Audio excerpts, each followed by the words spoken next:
Hey, my handsome ladies and gentlemen, this is Shmeaty. Welcome back to the channel, or welcome if you are new. Today we're going to be taking a look at a team I constructed around the newly buffed Sucker Punch Shadow Cacturne. And Cacturne is a menace in the current Open Great League. It's not the best Pokemon ever, and it is a little difficult to team build around because Dark and Grass have many of their own individual weaknesses that are quite common, so the best thing I could think to pair it with was a double water poison backline with Qwilfish, who I also wanted to try out, and Toxapex. Ever reliable Toxapex. If you find enjoyment in today's video, please feel free to leave it a like and subscribe. Without keeping it too much longer, let's get into these matches. We're going to be kicking things off with game number 1 and a fantastic lead to start it off. Cacturne leads into a Shadow Girafarig. One Sucker Punch probably does like 50% to a Girafarig, so they're going to immediately switch out into their Guzzlord, and Guzzlord is going to fire off a Brutal Swing onto my Qwilfish. Now Qwilfish is going to shield up. I'm kind of incentivizing them to shield back here because Qwilfish can run Aqua Tail. We're firing off, Ice Beam. We're firing off the Aqua Tail bait and another Poison Sting into another Aqua Tail. Qwilfish is very potent, although it is not very bulky. So you're going to see this Brutal Swing will do more than enough to KO the Qwilfish here. But one thing I like about it is its pacing and its coverage. And it has options too. It can run Sludge Wave, it can run Ice Beam, both pretty strong options. Guzzlord farming away, going to fire off a Brutal Swing onto my Toxapex, not going to shield this up at all. I need shields for my Cacturne, of course, and we're going for the full farm down, getting the farm down of the Guzzlord. They're going to bring back in the Girafarig, and Girafarig here, are they going to want to commit the shield? They are not, and down goes the Girafarig near enough to one further Sucker Punch after that Sludge Wave. In comes an Azumarill, and Azumaril's worst nightmare has been realized with this Shadow Cacturne. Trailblaze gonna grab the shield, and oh my goodness, this next Trailblaze, guaranteed one shot. I hope you guys understand. Look at the damage of this Trailblaze. We're gonna fully charge this Trailblaze, but this is overkill for the Azumarill. Down goes Azu. Bring me that Girafarig. I just want to talk. GG's. In the next game, Cacturne leads into a Lokix. Now Lokix, another newly buffed Sucker Punch user with a typing similar in Bug Dark. Now we are going to immediately safe switch into our Qwilfish here, and Aqua Tail is going to land onto their safe switch of the Clodsire. Clodsire is going to easily tank 2 Aqua Tails here, but a third would start to get difficult for them. Now they are going to be able to fire off a move just before I'm able to make another Aqua Tail here. Little bit unfortunate. I'm going to shield it up. It's the Stone Edge that I shield, and honestly, Quill is so glassy that maybe that Stone Edge would have KO'd or put me in Poison Sting downrange, but I'm not so happy that I shielded there. This is likely to be the Earthquake, but at this point my Quill has done its job. I've gotten a shield as well as big damage onto this Clodsire, which is very bad for the rest of my team to see, obviously. So very happy to come in, get a 3 Sucker Punch farm down with my Cacturne, and they're going to bring in Lokix. Now, Lokix is going to be able to reach a X-Scissor here, and X-Scissor would do insane amounts of damage onto our Cactus here. We're going to fire off this Dynamic Punch onto the Diggersby. It gets caught. Unfortunately, I would have loved to Trailblaze and potentiate a farm down there. I'm going to bank a Dynamic Punch and then bring in my Toxapex. The reason being is I know Cacturne is easily going to be able to win CMP over Lokix. Lokix, an attack-weighted Pokemon, but Cacturne is almost like a dramatically attack-weighted Pokemon, if that makes sense. With an attack stat of 148 roundabout at rank 1, and Lokix is about 132 or so. Sludge Wave connects onto the shield of the Lokix, but that just spells this game's fate, because they're going to fire off a move onto my Toxapex, not be able to KO, bringing in the Cacturne, living the Sucker Punch, and the Dynamic Punch here will spell GG's for this trainer. We've got a case of not good, not bad in the next lead. It's going to be Cacturne leading into a Lickitung. Great League Lickitung, a lot more rare than something like Dunsparce. Everyone's just gravitated to Dunsparce as its coverage is generally superior. They're going to fire off a Body Slam, big damage onto my Cactus. The problem with running a Pokemon with a 1500 stat product like Cacturne is that you'll probably end up getting blasted by a body slam. Recently nerfed move. In comes an Azumarill. Interesting switch into a Qwilfish, by the way.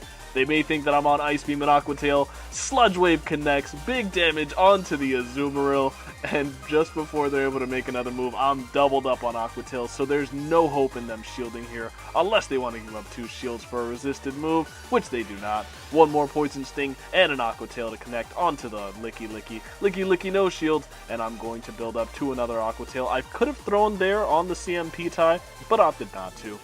In case they opted to shield, they still have 2 shields remaining. In comes a Feraligatr, and Feraligatr's just going to take this Aqua Tail, and this chunks. This is a very attack-weighted Pokemon, so that Aqua Tail hurts. We're going to fire off a Trailblaze here. They are forced to shield, and honestly, in most scenarios, especially like if this is the lead, CACTURNE literally just 1 shield farms down a Gator. It is terrifying. Gator gets farmed down. We still get the 1 shield farm down after the Blaze. GG's. In the next game, it's going to be versus another content creator, Mr. Tamagotcha, as we lead our CACTURNE into his Wigglytuff. Very unfortunate for me as Wigglytuff on the lead versus my CACTURNE.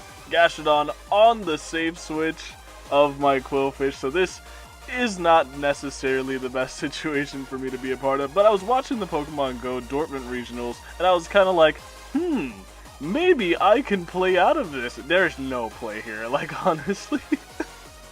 Although I want to be, like, as like, genuine as possible, and oftentimes games are worth playing out. But maybe not this one, because the way this one plays out, unfortunately, I'm down to shield here, and we're going to see their third Pokemon. It's an Umbreon. At here, it's safe to top left. Even if they're not running Psychic, I'm not going to power through this Umbreon with enough health to take care of the Wigglytuff. So we're going to fire off the Foul Play. We're past the Sludge Wave here. I'm going for the bait. I think this is, again, after I saw like a pretty crazy play by Stone Collection in the Dortmund Regionals where he double baited in a really terrible matchup and was able to flip it. And that was his only win con in that game. So it's like, honestly, like, I was a little inspired, but this match was a little cooked anyway. Another Foul Play gonna get shielded from my Toxapex. I'm at the back-to-back brines. I'm gonna fire one off, but they're going to no-shield it with their Umbreon. They know they can live anything I throw there, so very easy no-shield by them. Another Foul Play will connect onto my Toxapex. I'm gonna bank the Sludge Wave for later.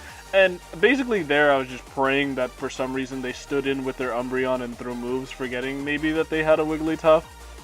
Wasn't the case. I go for the Trailblaze. 2 charms just about KO my Cactus.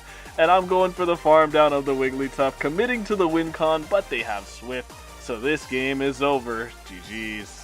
In the next game, it's going to be my Cactus, and the Cactus finds a Feraligatr, and in case you were wondering about what I had mentioned earlier, this is still the case with the non-Shadow Feraligatr. I would have farmed him down, so he is going to switch into the Mandibuzz there.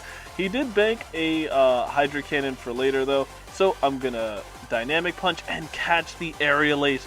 I was so convinced they were going to undertap it, and they undertap the Aerial Ace, meaning that Qwilfish is going to be able to make an Aqua Tail here. The Dark Pulse would have did significantly more damage there. They shield up an Aqua Tail, and on the CMP tie, Qwilfish makes another Aqua Tail. This thing is incredibly spammy. Poor Mandibuzz lives on 1 HP, but at this point, I'm happy to just let this go. They don't have 2 moves banked here.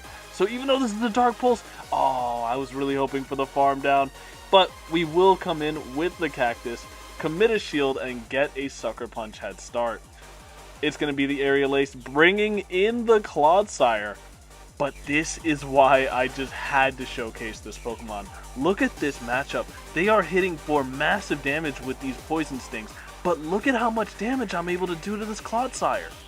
Clodsire is generally a pretty good check to CACTURNE, but I'm on Trailblaze, and this thing is getting torn to pieces. Another Trailblaze is going to force the shield from the Clod, and they get farmed down as well.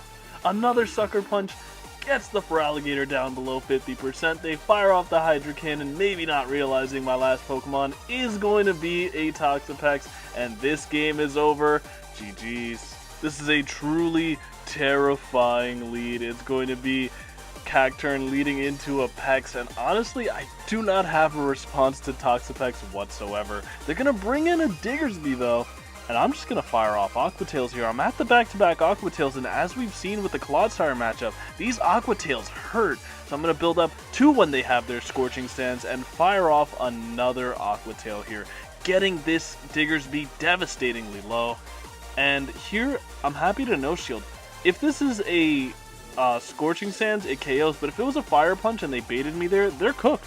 So I bring in my Cactus, get the perfect farm down. They're not able to make the move there, and now Cactus, although is terrified of fast move pressure because of its 1500 stat product, these Trailblazes, along with these Sucker Punches, are going to mean that I can do significant work onto this Toxapex. I may even shield here, and indeed I will. I'm going to shield up, looking for another Blaze, and I get the Blaze. Oh my goodness. The damage that this thing is able to output is absolutely nutty. They're going to bring in the Gator, but as Gator should know by now, this game is now officially over. Although you see 2 shields to 1, and Gator can power through a lot of things, one thing it cannot power through is going to be Toxapex. Look at the Toxapex go. The Poison Jabs are going to be able to farm this Gator down. They have 2 more Hydra Cannons here, but you know what they don't have? 3 Hydra Cannons, and I'm not in Shadow Claw down range. They're going to be able to fire off another move there, but the Poison Jab that just went through will KO the Feraligatr. GG's. In the next game, it's going to be Cactus leading into a Talonflame, a devastating lead. I'm going to switch into my Qwilfish after throwing a Sucker Punch. They top left to the Cactus. It's just too strong. And in the next game, it's going to be another Talonflame lead. Hopefully this guy does the same, but he does not. Same strategy. One Sucker Punch and the switch into the Qwilfish, as that Incinerate will not register if I just throw 1 Sucker Punch. Frenzy Plant would do big damage onto my poor little whatever this is, pufferfish guy, and I'm going to fire off the Aqua Tail bait. They know I have super effective damage waiting for them. I'm firing off the Sludge Wave. I grab the shield, I'm sending it. I give me both shields or switch advantage, and they give me switch advantage. And now, what do they want to bring in here? It's going to be the Talonflame. Talonflame going to be forced to go down a shield here, because I'm going to be able to make this Aqua Tail, and these Incinerates are hurting, but I might just be able to make another one as well. If I commit a shield here, I can make this Aqua Tail, but you're not going to see me commit the shield, as they could very well make another fly there. I don't really want to risk that. They're going to be able to make a move here. This is very likely to breathe the Brave Bird and dip, but I'm going to tank the Brave Bird, and now in comes the Dunsparce, but Dunsparce not going to be very happy about what we have for it. Here I can either decide to Trailblaze or Dynamic Punch. Dynamic Punch would just pick up the KO. So I am going to overfarm massively, fire off the Dynamic Punch, and now this is crucial. I threw just before they were able to make a move there. So now Talon needs to get a move here, 4 Sucker Punches, and we're at the Dynamic Punch, and this is easily going to KO the Talon. GG's to this trainer. It's going to be the world's biggest core breaker in the next game. It's going to be a Charjabug, which can do super effective damage to the entirety of my team. I'm going to build up past the point where they make that X-Scissor and try to go for a catch onto my Qwilfish. Catch is unsuccessful. They have enough time to react, and 1 discharge plus 2 Volt Switches will KO my Qwilfish. Back in comes my Cactus. I'm firing off of the Trailblaze on the CMP tie. This would potentiate a KO onto the Charjabug, so they are going to shield it up, and they have the X-Scissor here. But this is their 2-cycle right here, so I can go for 4 Sucker Punches, getting the farm down of the Charjabug. Unbelievable. In comes the Quad Father, Lurk Daddy himself, only to get farmed down in 5. The Feraligatr is going to come in, shielding up this Trailblaze, using their last shield, but we're not able to make another Trailblaze, but 40% of the Feraligatr's health is gone, and Feraligatr's very strong, but it's not going to come back up against that Toxapex. GG's. You wouldn't believe it until you see it, a 5-0 with this very memey team. A Mienfoo for the road. I forget how to throw Pokeballs, so excited at the fact that I was able to go 5-0 with this stupid team. But GG's to all the trainers involved. That was so much fun. If you made it to this point in the video, thanks so much for watching. It really means a lot to me. And honestly, I hope they bring Shadow Cacnea back into the Grass Grunt in the upcoming Team Go Rocket event. It's so much fun, and honestly, I would love for you guys to try it yourselves. It's not very highly ranked, and it does have a 1500 stat product, so word to the wise, you have to pilot it very carefully, or your cactus is just gonna die a lot of times. I originally tried this team out with Tapu Fini and Azumarill in the back, but that didn't work because poison types existed and then ruined my life. So if you are going to run it, I believe the best way you can run it is with a similar backline to this. I tried it with Tentacruel as well, but I was always wondering what it would be like with Quillfish, so I built a very scuffed Quillfish just for this video, and it performed a lot better. All that being said, thanks again so much for watching. This has been Shmeaty. I hope to see you guys again next time, and have a good rest of your day. Bye.